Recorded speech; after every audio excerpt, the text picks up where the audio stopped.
So these are images of a lifetime, aren't they? Yes. They are photographs of the century, in a sense, when you saw the shots of He said in a subsequent interview in an American newspaper this morning, he believes that had he not turned his head to look at a screen that was displaying information and data, had he not turned his head at that moment, he thinks he wouldn't be here Absolutely. today. We've got Noel Phillips, our North American correspondent, who's going to be reflecting that in a moment. Yeah. But first, let me bring you up to date with what the US President Joe Biden has been saying. He's urged the country to come together as he addressed the nation from the Oval Office to condemn the shooting of Donald Trump. The attack left Mr. Trump wounded and is being investigated as an attempted assassination and a potential act of domestic terrorism.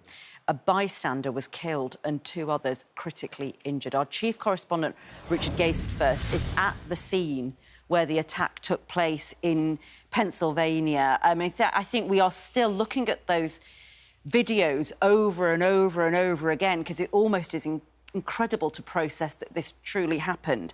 But the questions, of course, Richard, where you are what on earth were the Secret Service doing, if not putting a sniper on every available building around the person who could be the future president once again?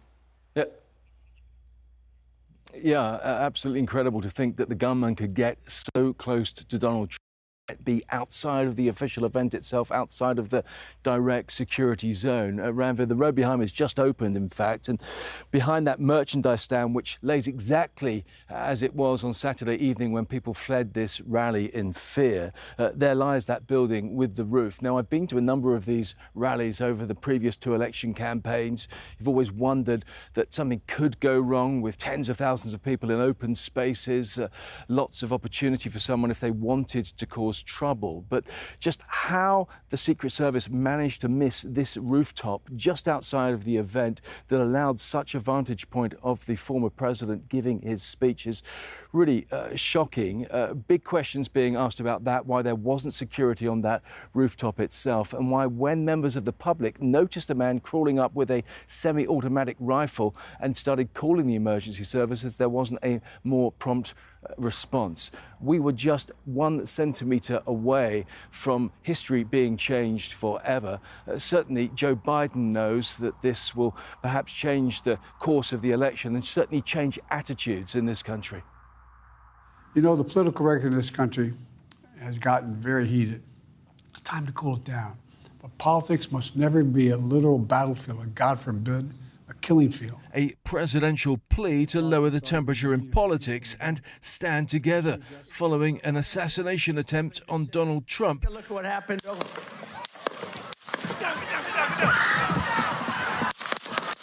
Which failed to keep the former president down for long. But this image shows just how close the bullet came to causing him a far more serious injury than the graze he suffered to his ear. Now there are questions over how it was able to happen. They have to go out of their way to protect him. And I think that whoever was responsible for securing this venue, I can't see them staying employed with the U.S. government much longer. President Trump had just started speaking at a rally in Pennsylvania. Secret Service snipers were positioned on nearby rooftops, but the gunman managed to climb onto the roof about 400 feet away and shoot directly at Donald Trump. He was bundled away. The gunman was shot dead.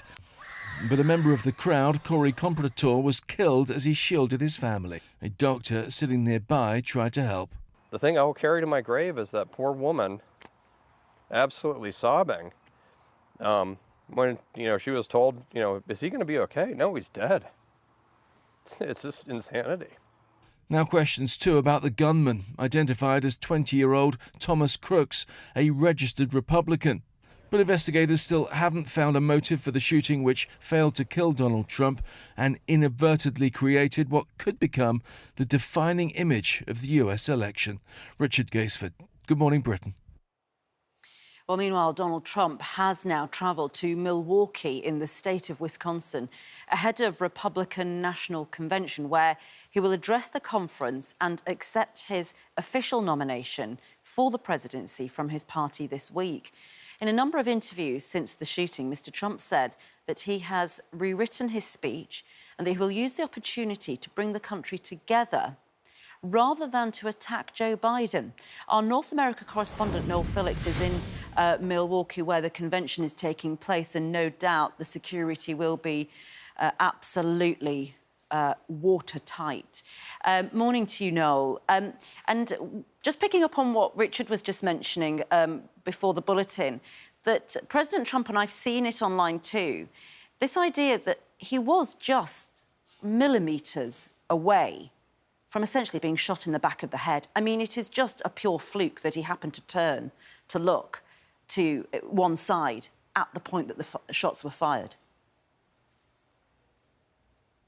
And Ranveer, the former president has been giving an extraordinary insight into that ordeal and also his frame of mind, telling the New York Post in an interview and speaking for the first time, saying that a doctor who treated him when he went to the hospital told him it was a miracle that he is still alive. He also goes on to say in that interview, and I quote, "I'm not supposed to be here. I'm supposed to be dead. I'm supposed to be dead." He is, of course, referring to that very same point that you made. Had he not turned his head at that very second, he talks about the fact that that bullet would have ended up in the back of his skull. He also, talks about, that phone call that he had with the president, Joe Biden, and describes him as a nice man. And in this interview, you get a sense that the rhetoric that Donald Trump we're so used to hearing from him, he's changed. He also talks about the fact that he's changed his speech. And when he takes to that stage behind me in just a few days' time to officially accept his third presidential nomination, he will be talking about unity.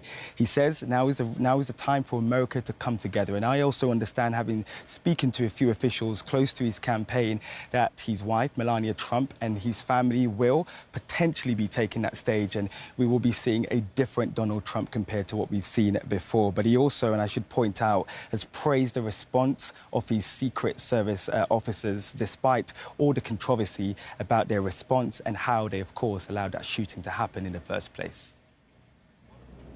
With security concerns exceptionally high, we watched as hundreds of police officers were deployed onto the streets of downtown Milwaukee, their job to protect the Republican National Convention following that failed assassination attempt on former President Donald Trump. The incident has left many of his supporters feeling anxious and afraid. My wife went home today because she's a little bit scared, so she's worried about being here despite all the protection we can see around us. Yes, but she's been here all week, and she's witnessed how every day the protection has gotten more and more and more. Secret Service officials, though, insist there are no credible threats.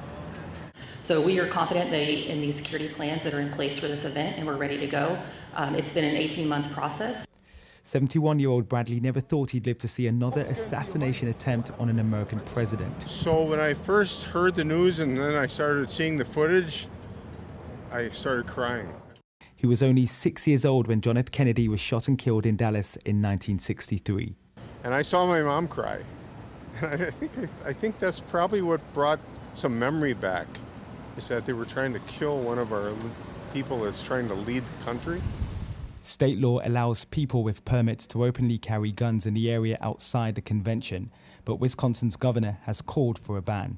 Noel Phillips, Good Morning Britain, in Milwaukee, Wisconsin.